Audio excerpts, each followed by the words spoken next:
오늘은 부활론을 마저 정리를 하고 하겠습니다.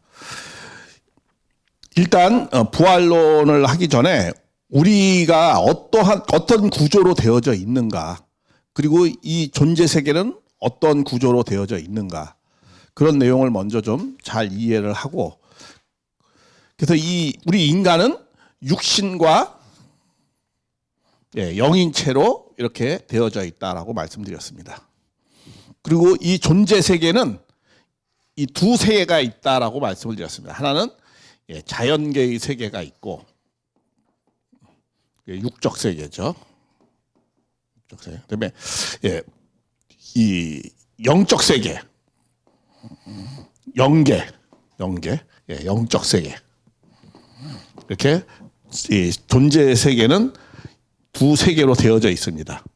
그리고 인간의 구조는 육신과 영인체로 이렇게 되어져 있다고 성경에서는 말씀을 하고 있습니다. 그러면 왜 인간은 육신과 영인체로 되어져 있고, 왜 인간은 이 자연계의 삶을 살다가 영적 세계로 가게 되어져 있는가? 그것은 결과적으로는 하나님의 창조 목적을 위해서 그렇다라고 말씀을 드릴 수 있습니다. 왜냐하면 하나님의 창조 목적은 사랑의 완성입니다. 근데 사랑은 어떻게 이루어지는가? 그것은 체유를 통해서, 그죠? 경험, 체유를 통해서. 그리고 그 사랑은 영원해야 됩니다. 이 기본적인 내용을 잘 이해하고 있으면, 왜 우리가 육신과 영인체로 되어져 있고, 왜 우리는 지상의 삶을 살다가 영적 세계로 가는지를 잘 이해할 수 있습니다. 인간은 일단 사랑의 완성이 되어지려면 어떻게 살아야 되는가? 하나님의 사랑과 진리를 잘 주고받아가지고 우리의 영인체가, 왜냐하면 하나님은 영이시기 때문에 영적인 교류를 할 수 있는 내용을 갖고 있어야 그것이 교류를 할 수 있죠. 그래서 인간은 영인체를 중심해서 하나님과 영적 교류를 합니다. 그래서 사랑과 진리를 체유를 하면서, 그러면서 그것을 육신에게 영향을 주어 가지고 육신이 이 하나님의 사랑과 진리대로 그렇게 삶을 살아야 돼요. 그러면은 어떻게 되는 거예요? 영인체가 점점 성장하는 거죠. 우리는 성경에서 그래서 뭐라고 표현했어요? 하나님이 그 코에 생기를 불어넣으니 사람이 생명이 되었다는 거예요. 그 생명이 점점 성장해서 뭐가 돼야 되는 거예요? 성령의 실체가 돼, 성령의 열매를 맺어야 되는 거죠.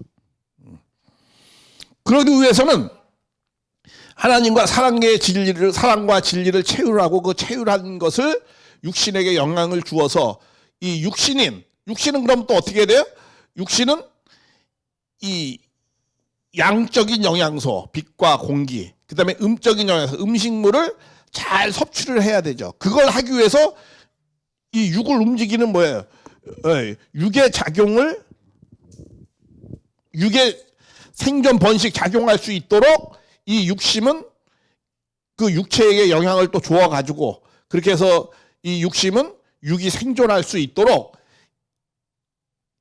영적 영양소하고 음적 영양소, 양적 영양소, 빛과 공기와 또 음적 영양소, 음식물, 그걸 잘 섭취를 해야 되는 거죠. 그렇게 해서 건강한 몸이 되어가지고 그 건강한 몸으로 하나님의 사랑과 진리의 삶을 육신이 그렇게 실천의 삶을 살아야 되는 거예요.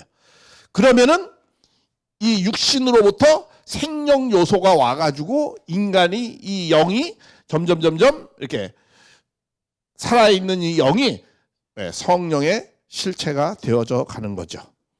그렇게 해서 다 완성이 되어지면 인간은 어떻게 해야 돼요? 하나님의 사랑의 대상으로서 인간은 영원히 살아야 돼요. 그냥 육신의 생활에서 100년 있다가 죽으면 안 되는 거죠. 하나님의 사랑의 대상인 인간은 어떻게 해도 영원해야 돼요. 그 영원한 것은 시간과 공간 안에서는 영원할 수가 없죠. 그래서 시간과 공간이라는 초월된 영적 세계로 인간은 가서 하나님과의 사랑의 본질의 세계에서 영원한 사랑의 자녀로서, 사랑의 대상으로서 그렇게 영원한 기쁨을 갖고 살아야 되는 거예요. 그러기 위해서는 반드시 이 과정적 자연계에서 과정적 삶을 살아야 된다라는 거예요. 왜? 사랑은 경험과 체험으로 이루어지기 때문에 사랑을 어떻게 해야 돼요? 자녀에 있을 때는 부모로부터, 우리는 미완성인 자녀로부터 출발을 하잖아요. 그래서 부모로부터 사랑과 경험을 채우라는 거죠. 그 부모의 사랑과 경험은 인간이 타락하지 않았더라면 그 부모의 사랑이 곧 누구의 사랑이에요? 하나님의 사랑이 되는 거죠. 그래서 그런 사랑을 체유를 하고 또 부부의 사랑을 체유하고 또 부모가 되어서 또 자녀를 사랑함으로 하나님이 부모이신 것과 같이 인간도 부모가 되는 거죠. 그러면 온전해지는 거죠, 인간이. 그렇게 부부가 일체가 되어져서 참 부모가 되어지면은 하나님의 아주 온전한 실체가 되어지는 거죠. 그래서 제2의 하나님이 되어지는 거죠. 그것을 어디서? 지상에서. 그 부모의 사랑이 있고 부부의 사랑이 있고 자녀의 사랑이 있는 곳 어디? 가정에서. 지상에 있는 가정을 이루어서, 그래서 사랑의 체유를 가정에서 해서 사랑의 열매를 맺는 거죠. 그래서 그런 가정을 완성을 해서 그런 확대져서 국가, 어떤 국가? 하나님의 나라, 하나님의 국가를 만들어야 되죠. 그래서 우리가 국가도 이렇게 쓴다고 그랬잖아요. 나라 국자를 쓰죠. 근데 나라 국자에 뭐가 있어요? 집가자가 붙습니다. 그거는 뭘 말씀해 주는 거죠? 가정을 통해서 나라를 이루어 나간다라는 거죠. 그래서 참 가정을 통해서 참 국가, 어떤 국가? 하나님의 나라를 만들어 나가야 되죠. 그것을 어디서 하는 거다? 그것은 영계에서 하는 게 아니에요. 영적 세계에서 하는 게 아닙니다. 거기는 시공을 초월한 거예요. 시공을 초월했다는 말씀은 무슨 말씀이냐? 과정이 없는 세계라는 거예요. 시작과 결과가 거의 똑같은 세계다라는 거예요. 그래서 과정이 있는 지상에서 3차원의 세계, 여기서 가정을 통해서 사랑의 열매를 맺어가지고 외적으로는 그런 국가를 만들어서 그런 영적 세계로 가게 되어져 있습니다. 그래서 반드시 인간은 지상의 삶을 통해서 영적 세계로, 영계로 가게 되어져 있는 겁니다. 천사는 영만 있어요. 과정이 없는 존재예요. 그리고 동물은 육만 있죠.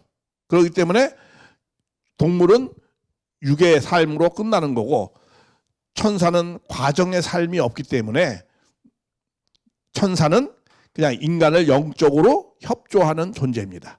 그래서 인간은 육과 영이 다 있어요. 그래서 과정의 삶을 통해서 영적인 영원한 삶을 살게 하는 겁니다. 그래서 육의 내용을 중심 삼고 땅에서 과정적인 삶을 잘 살아서 영적인 내용, 영인체를 갖고 영계로 가서 영원한 하나님의 사랑의 대상이 되어야 되는 겁니다. 이러한 내용 때문에 이런 육신과 영인체의 관계, 그 다음에 지상의 삶을 통해서 영계로 가야 되는 이유, 내용, 이런 내용들을 우리가 확실하게 기본적으로 잘 인지하고 있어야 됩니다. 그래야 우리가 이 부활이라는 것에 대해서 좀 더 구체적으로 정확하게 이해를 할 수 있는 겁니다. 그러면은 부활이라는 것은 뭐냐? 부활이라는 것은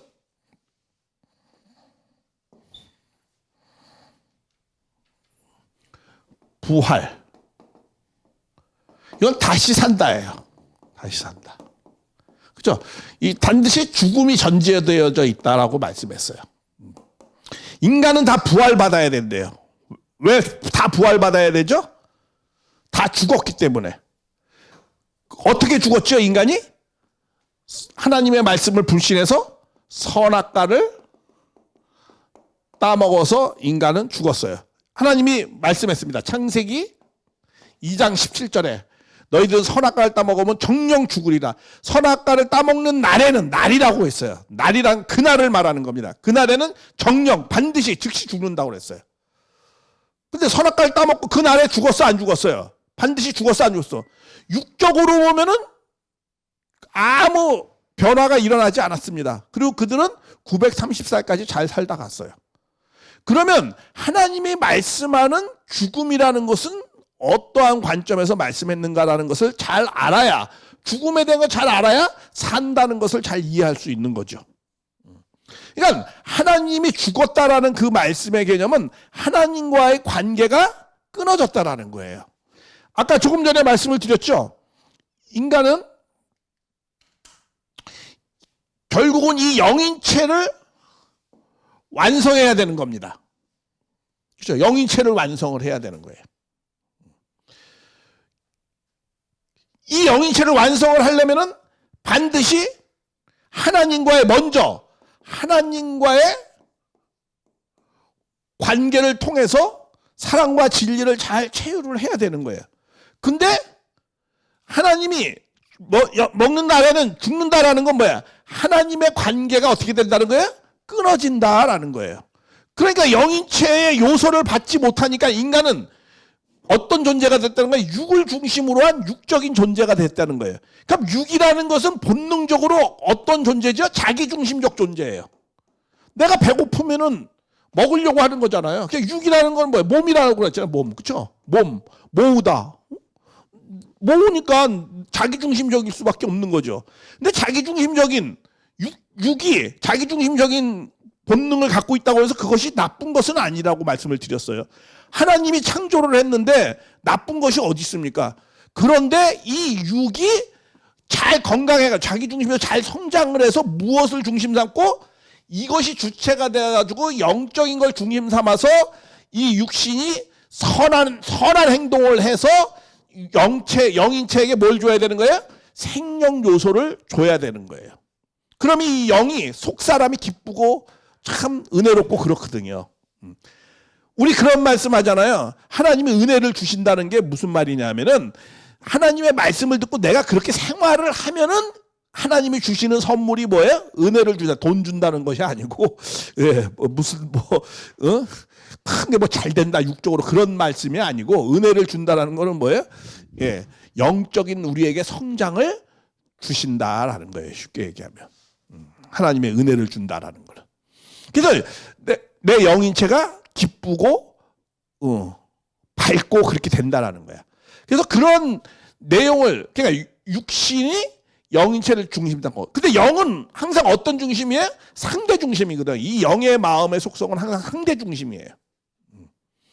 그러니까 건강한 내가 상대를 위해서 사는 거예요. 쉽게 얘기하면 위하여 사는 거예요. 그럴 때 뭐가 성장된다는 거예요? 영인체가 성장이 된다라는 거예요.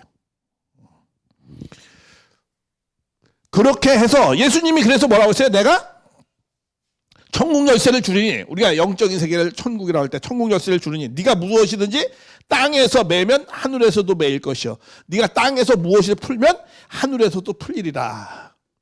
그러니까 땅에서 영을 중심 삼고 육신 생활을 해야 된다라는 거예요. 쉽게 얘기하면. 그래서 그렇게 생활을 할 때 인간이 영적인 성장을 가져오는데, 인간이 영적인 성장을 가져오려면 이 영인체가 성장해야 돼요. 가져오려면 첫 번째가 뭐야? 가장 기본이 하나님으로부터 사랑과 말씀, 진리, 이 생소를 받아야 돼요. 이게 영적으로. 근데 이게 끊어지면은 그 다음부터는 아무것도 안 되는 거예요. 그럼 인간은 뭐가 되는 거예요?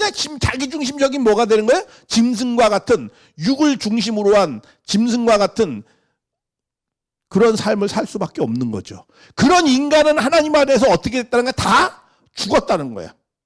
하나님의 사랑의 대상이 되지 못하는 그런 존재는 의미가 없는 거죠.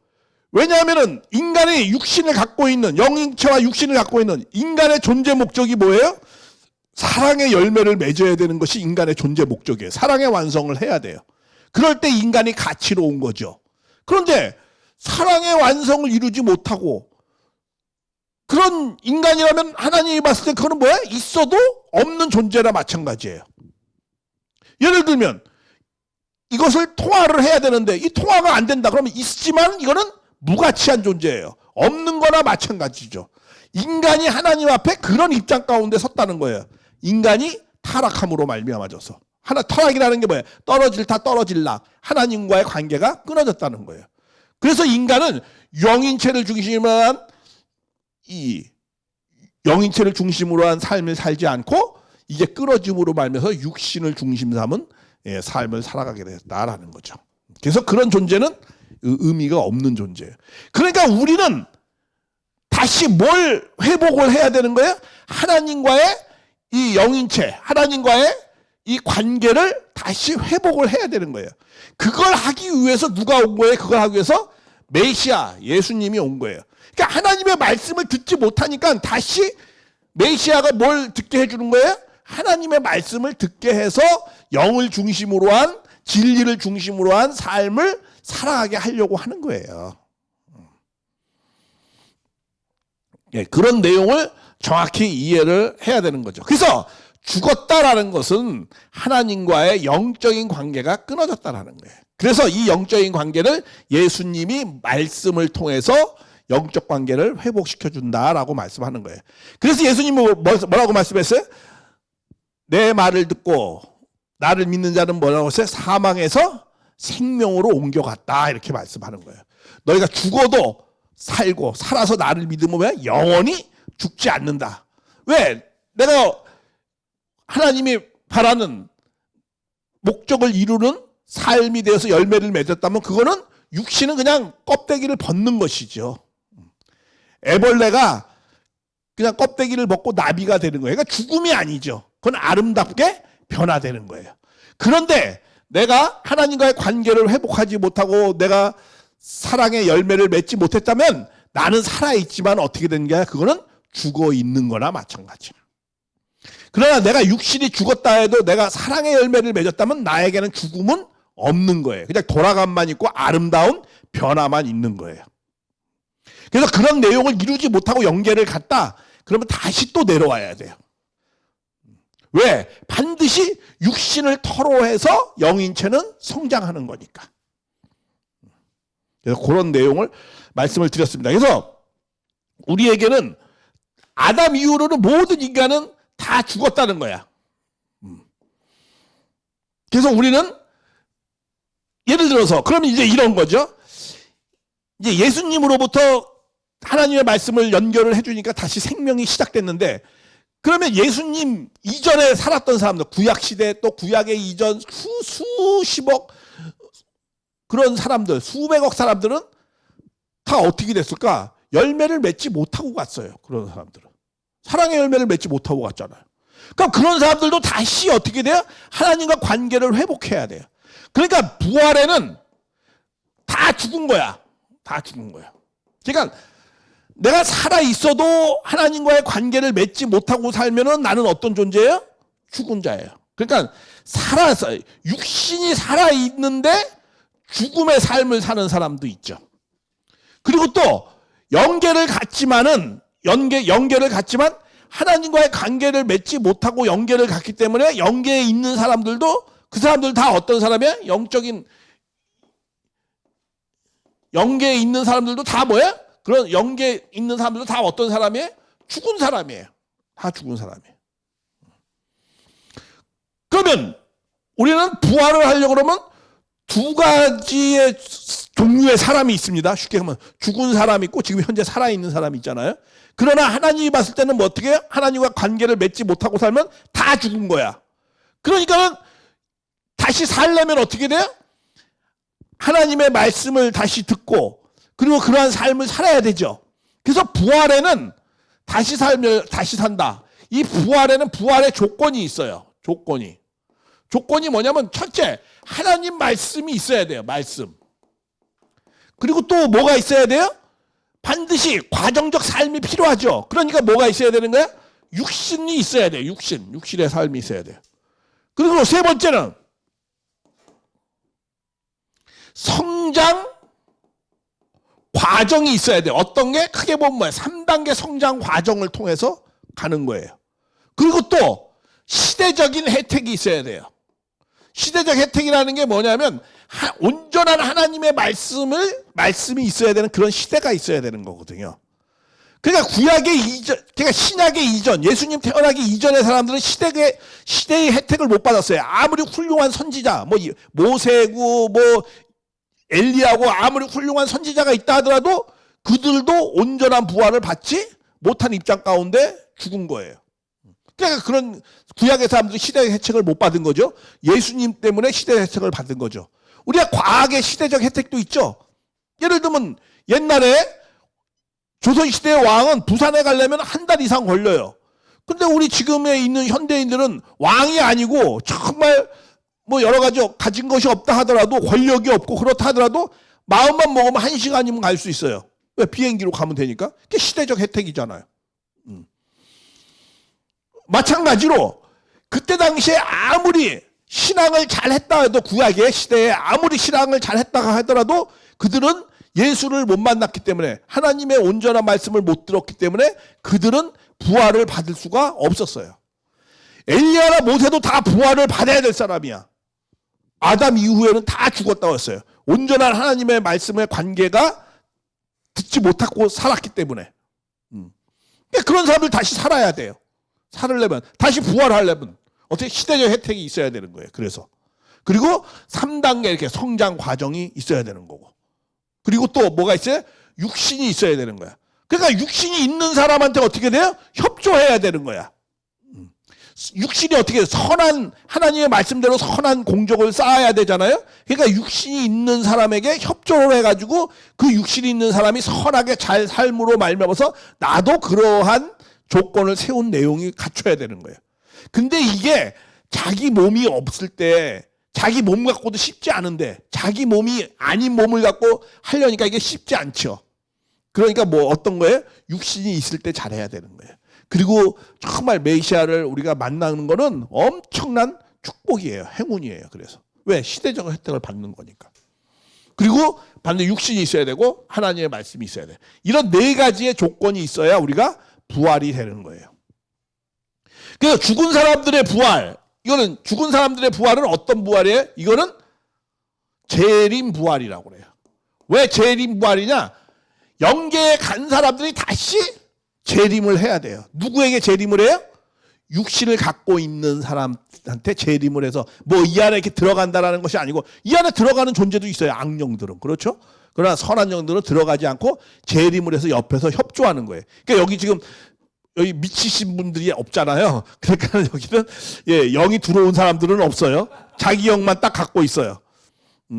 근데 다른 영이 들어왔다고 주장하는 사람이 있죠. 누구죠? 이만희 총재. 그 사람은 예수의 영이 자기 몸 안에 지금 들어와 있대요. 그러니까 선한 영은 절대 들어오지 않는다고 그랬어요. 악령은 빼앗으려고 하니까. 그렇죠?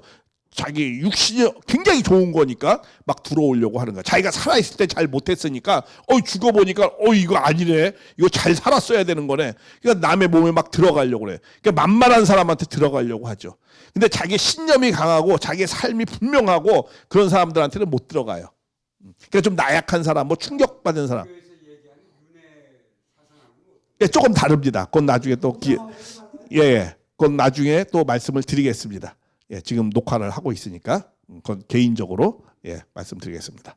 그래서 이렇게 그냥 오른손이 하는 걸 왼손이 모르게끔 그렇죠? 이렇게 협조만 하는 거예요. 선하게. 그런데 악령은 뺏으려고 하는 거예요. 그래서 자기 육신을 뺏어서 들어오는 거야. 딱 봤을 때 만만하고 나약한 영이 안에 있다 그러면 거기를 침투해가지고. 그래서 가끔 충격받은 사람들 있잖아요. 이런 사람한테 막 들어오잖아요. 영이 막 흔들려가지고. 제정신 못 차린다고 그러죠. 그런 사람한테 들어오는 경우도 있어요. 그러나 신념이 강하고 그런 사람한테는 쉽게 못 들어오죠. 또 육이 특별히 약한 사람들, 이런 사람들한테도 들어오는 경우도 있어요. 그러나 신념이 강하고 정신력도 강하고 육체도 건강하고 그런 사람들은 악령이 들어오지 못해요. 그리고 자기가 마음만 잘 먹으면 선한 영이 많이 협조를 하는 거죠. 그렇게 해서 이 재림부활이라는 건 뭐냐면 육신을 갖고 있지 않은 사람들, 영계를 간 사람들, 쉽게 말하면 죽은 사람들의 부활이에요.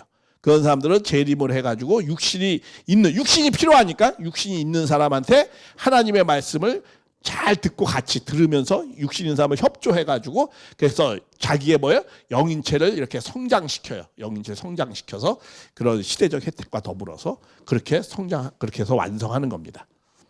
자, 이런 재림 부활이 있는데 또 하나는 어떤 부활이 있어요? 중생 부활이 있어요. 중생 부활이라는 건 뭐냐면 중생부활은 육신을 갖고 있는 사람의 부활이에요.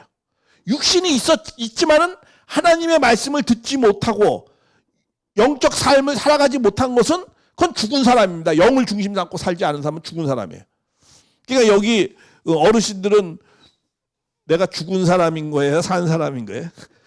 한번 스스로 고민해봐요. 난 여태까지 죽음의 길을 난 죽기 위해서 여태까지 살아왔나? 아니면 나는 온전함을 이루기 위해서 살아왔나? 죽음의 시간에 죽기 위해서 살았어요? 아니면 온전한 삶을 위해서 살았는가? 한번 고민해봐야죠. 그래서 이렇게 육신을 갖고 있는 사람의 부활. 이런 사람들은 어떻게 해요? 자기 육신을 갖고 있으니까 굉장히 좋죠. 굉장히 시대적 혜택도 있는 거죠. 육신이 있으니까. 잘 성장하면 되고 하나님 말씀을 들어서 내가 그렇게 살면 되는 거예요. 그러니까 육신이 있을 때 이렇게 하나님의 말씀을 듣는다라는 것은 굉장히 행운이에요. 그러나 더 큰 불행일 수도 있어요. 왜? 내 말씀은 들었는데 그 말씀대로 살지 않으면 더 큰 심판이 되는 거죠. 그러니까 예수님 말씀은 그런 말씀을 하셨잖아요. 그래서 내 말씀을 듣고 내 말씀은 사망에서 생명으로 오는 거지만 내 말씀을 듣고 그러한 나를 따라오지 않는 사람은 어떻게 되는가? 심판이 된다고 그랬어요. 그렇죠? 영원한 심판의 대상이 된다고 그랬어요. 그러니까 이게 말씀을 듣는 것은 굉장히 귀하고 정말 행운적인 것이고 축복이지만 그 말씀대로 내가 삶을 이루어내지 못하고 그렇게 삶을 살지 않는다면은 그거는 나에게는 도리어 큰 불행이 될 수 있는 거죠. 왜? 알고도 못하는 죄는 더 큰 죄잖아요. 모르고 해서 못하는 건 그건 정상 참작하잖아요. 그렇잖아요. 근데 알고도 그렇게 하지 않는다. 그러면 그거는 굉장히 힘들어지는 거죠. 그래서 이 말씀을 통해서 우리가 그렇게 살아야 되는 거죠. 그래서 이건 뭐예요? 이건 이런 걸 갖다 뭐라고 그래요? 살아있을 때 부활. 요걸 갖다 뭐라고 그러면 중생부활이다. 이렇게 얘기해요. 중생부활. 예. 거듭 중자 쓰죠? 예. 중생부활이다. 이렇게 얘기합니다. 살아있는 사람의 부활. 육신을 갖고 있는 사람의 부활. 아까는 조금 전에는 뭐예요? 육신이 없는 사람의 부활. 그 다음에 육신이 있는 사람의 부활. 이렇게 두 가지가 나눠져 있어요. 그런데 성경은 다 어디에 초점에 맞춰져 있어요? 육신을 갖고 있는 사람의 부활에 맞춰져 있어요. 그래서 예수님도 살아있을 때 살아있는 사람에게 말씀을 한 거지 죽은 사람한테 말씀한 거 아니잖아요. 메시아가 와서. 그렇기 때문에. 그리고 또 모든 죽은 사람도 누구를 통해서 부활받는 거죠? 살아있는 사람을 통해서 부활받는 거예요. 그러니까 만약에 지금의 모든 인류가 다 하나님의 말씀을 들어서 정말 사랑의 열매를 맺고 살아간다. 그러면 모든 영계에 간 사람들도 다 부활되는 거예요. 그렇기 때문에 살아있는 사람의 부활에 초점이 다 맞춰져 있어요. 내가 육신을 살다가 죽고 영계로 가는 건 자연현상일 뿐이에요. 그런 것에 초점이 맞춰져 있지 않아요. 그거는 전에 말씀드렸지만 그건 이런 자연현상이 이렇게 있다. 우리가 육신과 영인체가 이런 내용을 있고 그래서 이 지상과 영계의 이런 관계 속에서 우리는 살아간다라고 말씀을 드렸어요. 그거는 어떻게 보면 자연현상일 뿐이에요. 그러나 그보다 더 중요한 본질은 뭐냐? 내가 육신이 있을 때 내가 온전한 부활된 모습이 되어져서 사랑의 열매를 맺어서 하나님도 바라고 우리도 바라는 영생, 영원한 기쁨과 행복과 자유와 해방의 삶을 살기를 바란다라는 거예요. 그런 내용을 이해를 잘 하셔야 되는 겁니다. 자, 지금부터는 그러면 이 예수님은 그러면 어떻게 되어졌을까? 이 예수님에 대해서 말이 많습니다. 예수님은 육신을 갖고 영계를 간 것인가? 예수님이 죽은 다음에 부활했잖아요. 그 부활한 것이 육신의 부활인가? 아니면 영으로 나타나신 건가? 이 논쟁이 많이 있습니다. 그래서 우리도 근데 많은 기성교회는 대부분은 어떻게 이해를 하냐면 예수님은 육신으로 부활한 거다라고 믿고 있어요. 그래서 많은 사람들도 예수님이 부활한 것처럼 나도 어떻게 해요? 예수님을 잘 믿으면 육신으로서 부활되어져서 영원히 산다. 이런 신앙관을 갖는 사람도 많이 있습니다. 왜? 예수님이 나는 부활이요 생명이니 이렇게 말씀했으니까.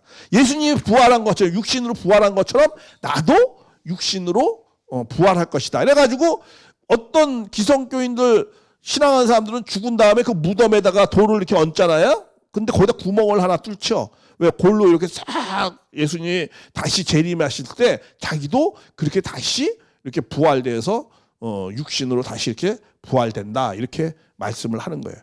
그것 때문에 옛날에 십자군 전쟁 때 하나님 믿다가 전쟁하다 죽은 사람들을 어떻게 할 것인가 이 막 논쟁이 벌어졌었어요. 한쪽에서는 이거 시체 전염병을 옮기니까 이 시체를 불에 태우자. 근데 한쪽에서는 그렇게 하면 안 된다. 왜? 그렇게 하면 이 사람들 예수님이 다시 오실 때 어떻게 부활하겠냐. 아무것도 없으면. 이래가지고 논쟁이 붙기도 하고 막 그랬어요. 자, 그게 왜냐면 이게 다 예수님하고 또 연관이 되어져 있거든요. 자, 예수님이 십자가에 달려서 연결을 가셨잖아요. 3일 만에 부활하셨어요. 그럼 육신으로 부활했다가 40일 동안 활동하다 가신 건가? 아니면 영으로 활동하다 가신 건가? 이런 내용을 한번 우리가 좀 생각을 해봐야 되죠. 근데 많은 사람들은 육신으로 활동하다 가셨다. 이렇게 많이 생각합니다. 왜? 사도신경에도 그렇게 적혀져 있거든요. 십자가에 빌라도 형에서 사형을 받아가지고 죽었어요. 죽은 다음에 3일 만에 부활하는데 뭐라고 표현을 해요? 육의 부활을 믿으며 이렇게 나와요. 사도신경에도. 동정녀 마리아로부터 태어나서 한마디로 말하면 남자의 씨를 받지 않고 태어났어요. 예수님은. 그러고 난 다음에 또 이 예수님은 죽었지만 다시 육적으로 부활을 하신 거야. 그래서 하늘로 이렇게 육신으로 승천하셨다 이렇게 말씀을 하는 거예요. 그게 정말 믿어져요? 안 믿어지죠. 사실 안 믿어져요. 이 과학의 시대에는 그런 말을 받아들이기가 굉장히 힘들죠. 참, 그래서 과학을 내가 따라갈 것이냐, 하나님의 계시의 말씀인 성경을 믿을 것이냐, 내가 이성을 믿을 것이냐, 아니면 내가 정말 신앙을 해야 될 것이냐, 이런 갈등이 많은 거야 21세기에는. 왜? 지금은 신화의 시대도 아니고 종교의 시대도 아니고 과학의 시대에 살고 있거든요. 아주 객관적이고 보편적이어야 돼요.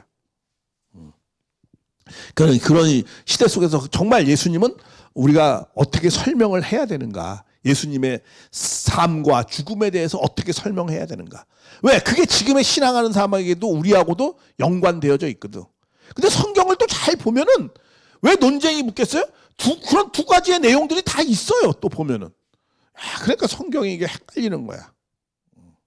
그래서 우리가 그러나 우리가 하나님의 이 육신과 영인체의 관계, 이런 창조 원리적 관점에서 우리는 그러니까 해석을 해야 되는 거예요. 그거는 변하지 않는 거니까. 그리고 누구에게나 다 적용되는 거야. 예수님이든 아담이든 인간으로 태어난 존재에게는 다 적용되는 거거든요. 창조 원리라는 그런 내용들은. 그러니까 원리지. 원리라는 게 뭐예요? 시대가 변해도 바뀌지 않는 거. 그리고 누구에게나 다 적용되는 거. 그런 게 원리잖아요. 우리는 이거 원리의 말씀을 하고 있거든요. 어떤 교리의 말씀을 하는 게 아닙니다, 지금. 그런 내용의 관점을 놓고 볼 때 예수님이 정말 육의 부활인가 아니면 영혼이 나타나서 활동을 한 것인가 한번 알아보자는 거죠. 근데 성경에 보면 육의 부활과 같은 내용들이 정말 있어요. 있으니까 육의 부활을 믿으며 사도신경에도 그런 내용이 있죠. 자, 보면은 이 요한복음 2장 20절부터 26절 27절 거기 보면 이런 말씀이 있죠. 예수님이 헷갈려. 이 내용이 도마가 함께 있고 문들이 닫혔는데 예수님이 들어왔어. 문이 닫혔는데 들어온다는 건 육신 갖고는 안 되는 거죠. 그런데 또 예수님이 뭐라고 하냐? 도마에게 네 손가락을 내 손을 보고 네 손을 내밀어 내 옆구리에 여기 봐라. 여기 내 창에게 찔렸었거든요. 이거 봐라. 이게 만져지지 않느냐? 그러면서 이 믿음이 없는 자요. 왜? 내가 이렇게 부활한 것에 대해서 왜 너는 믿지 않느냐? 이렇게 또 말씀했어요. 그러니까 이게 헷갈리는 거야. 자, 그런데 이렇게 보여준 것은 예수님이 뭐라고 했어요? 예수님이 제자들 앞에서 이 책에 기록되지 아니하는 다른 표적도 많이 행하였으니. 그러니까 이거 표적을 특별하게 그냥 보여준 거예요. 믿게 해주려고 그렇게 보여준 것이다라는 거예요. 일상적인 것이 아니다라는 거야. 그러니까 이거 물을 나서 들어왔다. 이거 그냥 영적으로 이렇게 들어온 것이고, 이렇게 만져봐라. 이건 특별한 표적, 기적을 보여주었다라는 거예요. 믿게 하려고. 그런 내용이죠. 그렇게 해명을 낼 수 있죠. 그러니까 육신의 그런 건 아니다라는 거죠. 근데 또 이게 왜 그러느냐면, 예수님이 죽었는데 옛날에는 무덤이 이렇게 동굴에다가 시체를 놓고 이렇게 큰 문을 이렇게 닫아버리잖아요. 그런데 이게 들어갔는데, 그래서 이제 마리아가 들어가고 뭐 여러 사람이 들어갔는데, 보니까 시체가 보이지를 않는 거야. 그러니까 이게 하늘로 땅으로 들어간다. 하늘로 솟았다는 거야. 그러니까 이 육신이 이게 부활돼서 이렇게 됐다. 이렇게 이제 하는 거야. 근데 이거에 대한 해명은 어떤 거냐면 이런 겁니다. 그때 요셉이라는 사람이 있어요. 요셉이 예수님의 아버지 요셉이 아니고 그때 공의회에서, 그러니까 우리 시의원 같은 사람이에요. 뭐 국회의원 뭐 이런 정도 돼. 그런 아리마대 지역이라는 그쪽의 사람이에요. 공의회 회원 뭐 이런 사람이에요. 근데 그 사람이 이 사람은 예수님을 끝까지 잘 믿었던 사람이에요. 아주 나이도 좀 있고 그런데, 그러니까 이런 사람들은 도리어 굉장히 순수한 사람들이었어요. 예수님의 제자들은 살아있을 때 보면 좀 약간 순수하지 못한 것도 있었어요. 왜? 저 예수님을 좀 따라가면 한 자리 좀 해먹을 것 같아. 그래서 천국에는 누가 먼저 앞에 섰습니까? 내가 오른편에 있습니까? 나는 왼편쯤에는 있겠죠? 뭐 여러 가지 그런 내용이 많잖아요. 그러니까 예수님이 어린아이를 데리고 와서 겸손하고 낮은 자가 천국에 가는 것이지 뭐 높고 뭐 주의를 갖고 이런 거 가는 것이 아니다. 겸손하라. 이렇게 예수님이 말씀하셨거든요. 제자들한테도. 그러니까 제자들의 어떤 그 예수님을 쫓아다닐 때는 사실 좀 약간의 순수하지 못한 부분도 있습니다. 그런데 이렇게 자기가 어떤 지위가 있고 이랬음에도 불구하고 예수님을 끝까지 쫓아간 사람들이 있어요. 도리어 그런 사람들이 더 순수할 수도 있습니다. 사실은.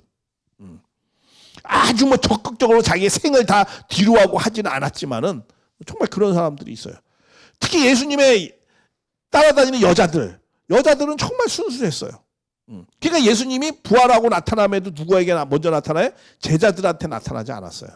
여자들한테 나타났어요. 그거 왜냐? 영적 세계는 더 심정적 세계이기 때문에 심정적으로 가까운 사람한테 먼저 가게 되어 있는 거죠. 그래서 예수님이 제자들한테 가지 않았어요. 그 예수님 제자들은 다 도망갔거든요. 여자들은 그 십자가 밑에서 끝까지 기다리고 눈물을 흘리면서 그런 내용이 많이 있었습니다. 근데 이 아리마다에도 굉장히 순수한 사람이었던 것 같아요. 그래서 예수님이 돌아가실 때 어떻게 했느냐? 그거는 예수님이 어떻게 이 시체를 갖다가 어떻게 했다? 치웠다라고 보는 것이 많이 맞습니다. 시체를 어떻게 했어요? 치운 거죠. 왜냐하면은 예수님이 돌아가실 때 어떻게 돌아가셨어요? 예수님이 돌아가실 때 그 반역자 그리고 또 이단자 뭐 이렇게 해서 돌아가셨잖아요. 성화하셨잖아요. 그러니까 어떻게 하는 거야? 아주 안 좋은 사람이니까 예수님의 시체를 훼손할 수가 있거든요. 굴에서 다시 해가지고 뭐 부관 참사한다든가 뭐 이렇게 할 수 있으니까 이 요셉이라는 사람이 이 예수님의 시체를 어떻게 잘 강포에 잘 싸가지고 아무도 모르는 곳에 어떻게 했다는 거야? 장사를 지냈다라는 그런 것이 역사적 팩트가 많이 있습니다. 아무도 모르게. 왜냐하면 시체가 훼손당하지 않게 하려고. 왜냐하면 아직도 그 세상은 사탄 주관권의 세계잖아요. 그들이 또 하나님의 사람을 이게 함부로 훼손할까 봐 그런 거예요. 근데 이게 야곱 있죠. 야곱. 이스라엘 민족의 씨를 퍼뜨린 사람. 야곱도 어떻게 했어요? 시체를 몰라요. 어디 있는지. 또 모세 있죠. 모세도 지도자였잖아요. 근데 모세의 시체도 어느 누구도 알지 못하게 했어요. 왜? 혹시 훼손당할까 봐 나중에라도. 이게 민족이 빼앗기면 막 훼손당하는 거 있잖아요. 그 정신을 없애버리려고. 그러니까 아무도 모르게 해요. 예수님도 어떻게 했다는 거야? 아무도 모르게 훼손당하지 않게 하려고 아리마대 요셉이라는 사람이 예수의 시체를 치웠다라는 것이 이게 역사적 팩트입니다. 그래서 뭐 하늘로 뭐 치솟거나 뭐 이렇게 해서 된 것이 아니고 그렇게 잘 보존하게 주려고. 그래서 사탄한테 뭐 하지 않게? 침범당하지 않게 하려고 했다라는 거예요. 자, 그런데 우리 이제 여기서 아까 말씀드렸죠. 사도신경의 육의 부활을 믿으며, 왜 이런 내용이 사도신경의 사도들이, 그 사도신경이란 건 그 공동체들, 사도들의 공동체들의 신앙적 고백이거든요. 그게 사도신경이죠. 그걸 왜 그렇게 신앙적 공동체가 왜 그것을 강하게 같은 믿음을 갖고 강하게 결집을 시켰는가? 그 이유가 있어요.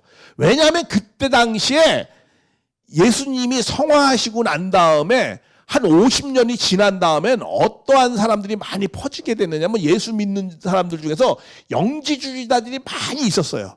이 사람들이 도리어 이 신앙을 하는 정통파들보다, 정통이라는 게 올바른 교리죠. 어쨌든 그런 사람들보다 이 영지주의자들이 더 많을 정도로 영지주의자들이 많이 있었어요. 그 영지주의자들은 어떤 사람들이냐면 이게 그노시스라고 그래가지고 깊은 지혜를 깨닫는다, 영적 깊은 지혜를 깨닫는 자라는 뜻이에요. 자기 나름대로의 그러한 정말 하나님의 깊은 비밀을 깨닫는다라는 그런 모임이 있었어요. 근데 그게 굉장히 많이 퍼졌어요. 근데 이 사람들은 어떠한 사고를 갖고 있냐면 항상 영은 깨끗한 것이고 영은 깨끗하고 선한 것이야. 육은 어떻게 한 거야? 육은 더럽고 악한 것이에요. 근데 만약에 예수님이 육신을 갖고 오셨다. 그러면 육은 어떤 거라고 그랬죠? 더럽고 악한 것이란 말이야. 근데 왜 영지주의자들이 이런 사고를 가졌느냐? 영지주의자들이 왜 이런 사고를 가졌냐면 헬라 철학, 그때 당시에 헬라 철학, 헬라 문화권에 있었거든요. 그 헬라 문화권은 뭐예요? 항상 영은 선하고 깨끗하고 좋은 것이고 육은 더럽고 악한 것이다. 그래서 이데아의 세계를 꿈꿨어요. 항상. 그래서 이 세계를 아주 부정하고 그렇게 했거든요. 그런데 그런 영향을 받은 거죠. 이 영지주의자들이. 예. 그래가지고 이 영지주의자들은 어떤 생각을 하면 다 육적인 건 더러운 거니까 예수님이 육신을 갖고 만약에 이 땅에 오셨다. 그러면 예수님이 어떤 거예요? 더러운 것을 갖고 있고 악이 있는 거잖아요. 그러면은 우리를 사해 줄 수 있어요? 없어요? 없잖아요. 그러니까 예수님이 어떻게 돼? 영적으로 왔다라는 거야. 영적으로 예수님이 오셨다. 이걸 예수의 가현설이라고 그래. 예수 가현설이라고 그래. 영적으로 오셔가지고 영적으로 오셔서 영적으로 가셨다. 영적으로 오셔서 영적으로 가셨다. 이렇게 해석을 하는 사람들이에요. 근데 이거는 틀린 교리거든요. 틀린 말씀이거든요. 분명히 예수님 육신을 쓰고 오신 거거든요. 그래서 사도 요한이 육체로 오신 것을 부인해버렸어요. 도리어. 그러니까 굉장히 신화적 존재가 된 것이고 막 이상하게 된 거죠.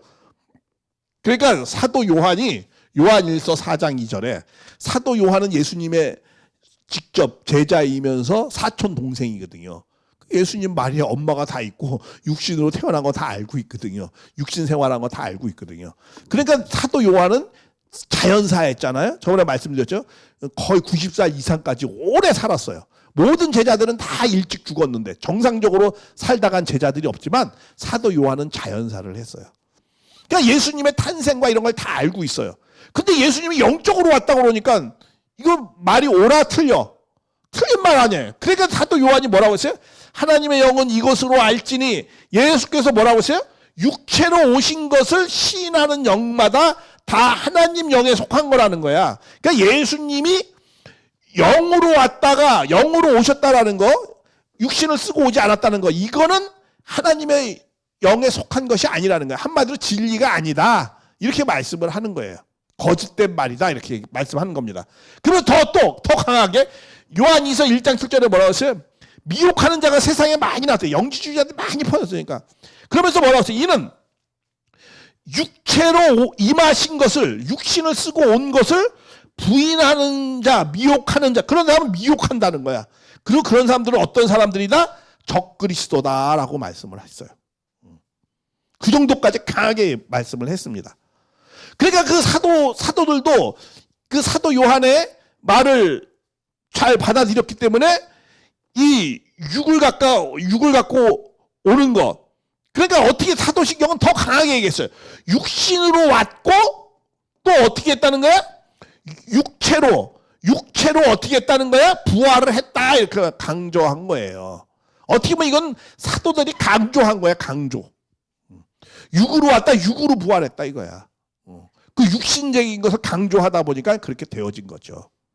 그러나 예수님이 육신으로 온 건 맞아요. 그렇죠? 육신으로 온 건 맞아요. 그러나 영계를 간 것은 뭘로 간 거예요? 영적으로 간 거죠.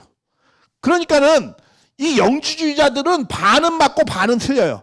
영적으로 온 것은 틀린 말이에요. 육신 쓰고 오는 게 맞는 말이에요. 육체로 임하신 거. 이게 맞는 말씀이죠. 성경적으로 봐도. 그러나 영적으로 한 건 이건 맞아요. 이거는 맞아요. 근데 사도들은 어떻게 틀려요? 그때 사도들은 너무 강조를 하니까 육의 부활이라고 사도 요한도 그런 말은 안 했습니다. 그러니까 육의 부활이라는 건 이건 틀려요. 그러나 육신을 쓰고 온 거는 맞아요. 육체로 오신 것은 맞죠. 반은 틀리고 반은 맞아. 그때 당시에 사도들도. 사도 공동체들도. 그러나 영지주의자들도 영으로 왔다는 건 틀리죠. 그래서 우리가 그렇게 이해를 해야 된다라는 거예요. 근데 지금도 영으로 왔다고 하는 사람들이 있죠. 어떤 사람들? 그 S교단이라는 사람은 영으로 왔다잖아. 그렇죠? 영으로 왔다고. 예수님이 영으로 누구한테 임했어요 지금? 이만희한테 임했다고 그러잖아요. 그건 적그리스도예요. 뭐라고 했어요? 미혹하는 자예요. 미혹하잖아. 사람들을 미혹해요. 예수님은 반드시 메시아는 뭘 갖고 와야 돼요? 육신을 쓰고 와야 돼요. 그래야 사랑의 열매를 우리에게 맺게 해주고, 또 재림 주님도 반드시 뭘 와야 돼? 육신을 쓰고 와야 부부의 인연을 맺어서 부모로 나타나셔서 그분이 참가정을 만들어서 모델을 보여주어서 우리에게 너희들도 참부모가 되라라고 가르쳐줄 수 있잖아요. 그러니까 육신으로 오신 것을 부인한다. 그건 다 적그리스도예요. 메시아는 반드시 육신 쓰고 오셔야 되는 거예요. 예수님만 육신, 그럼 재림주는 육신 쓰고 안 오냐? 그게 아니죠. 다 육신 쓰고 와야 되는 거예요. 그런 내용을 정확히 우리가 이해를 할 필요가 있습니다.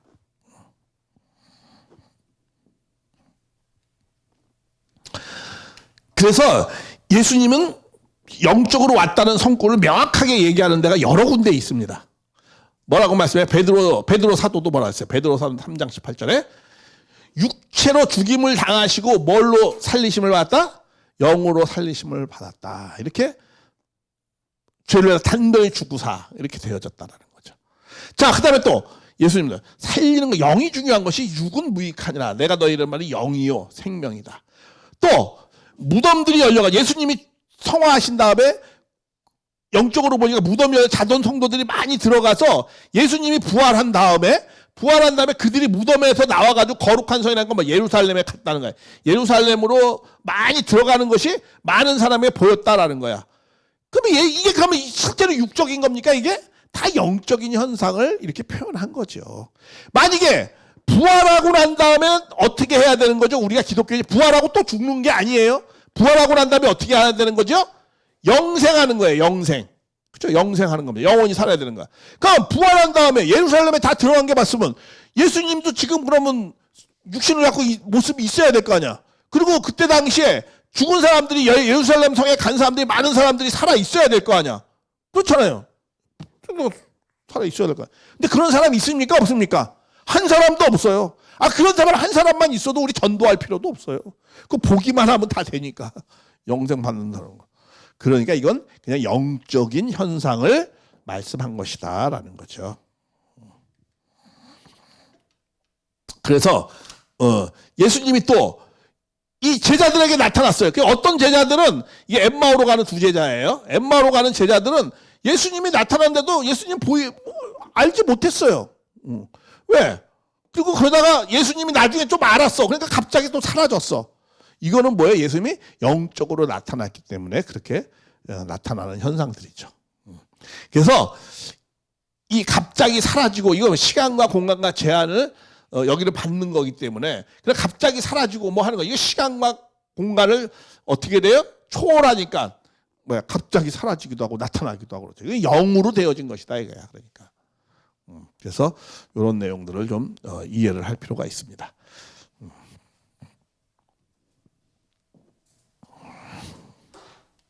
문을 닫았는데도 막 들어오시고 그러잖아요. 이게 다 영적인 것이죠.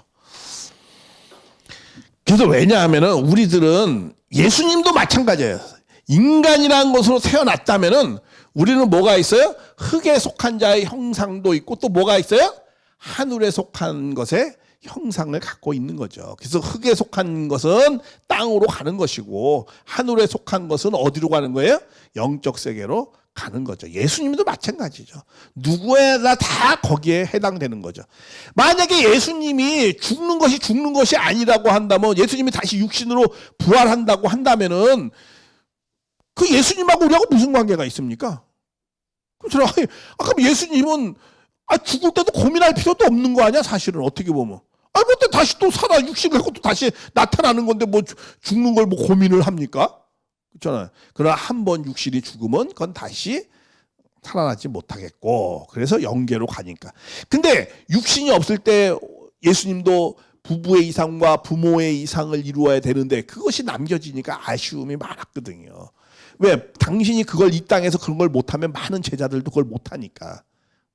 그런 길이 없으니까. 왜? 온전한 완성되고 온전한 하나님 나라가 이루어지려면 어떻게 해야 된다고요? 참가정을 이루어서 하나님 나라를 이루는 거거든요. 근데 그것을 예수님이 못하셨기 때문에 그거에 대한 아쉬움 때문에 그렇게 말씀을 하신 거거든요.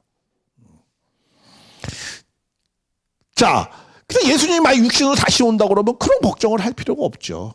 그래서 형제들아, 내가 이것을 봐. 혈과 육은 하나님의 나라로 이어받을 수 없고, 또한 뭐야? 영적인 거. 하나님 나라는 영적인 것이 잘 온전해야 된다. 영이 중요하다. 뭐 그런 내용을 말씀하는 겁니다.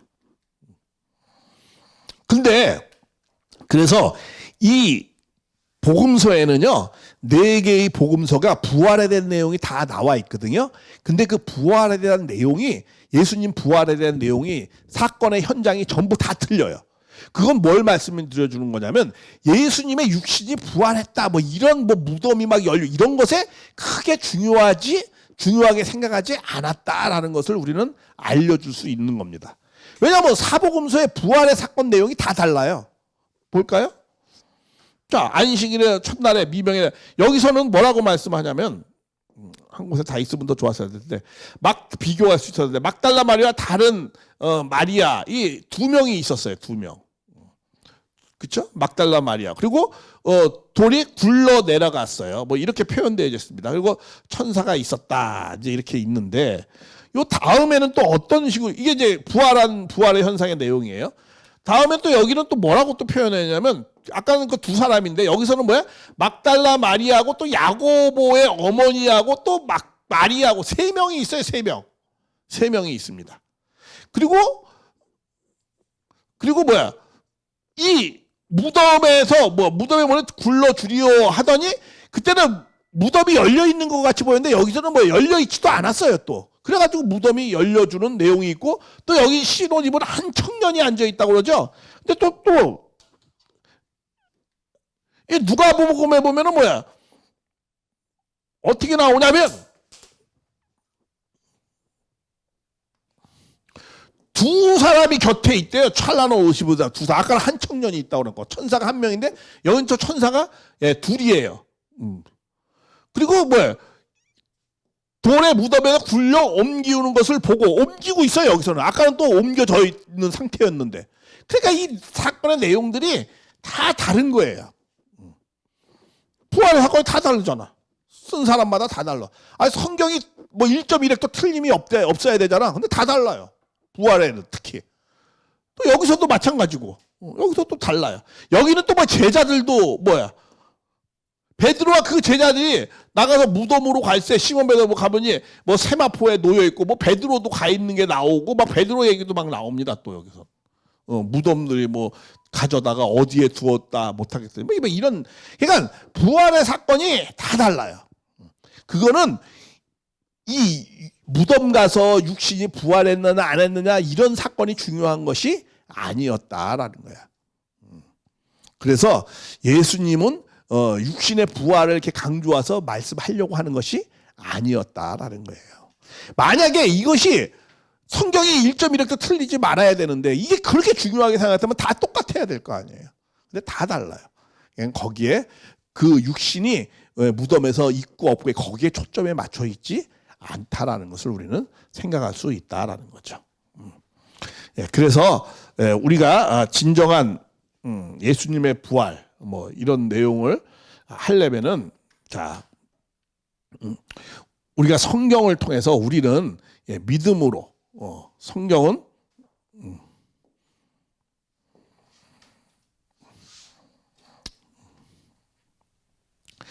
부활이라는 것은 뭐 예수님의 육신이 죽었다 살았다 뭐 거기에 초점을 맞추는 것보다 우리의 삶이 부활된 삶, 하나님의 말씀을 중심 삼고 살아야 된다라는 내용에 초점을 맞추는 것이 중요하다라는 거예요.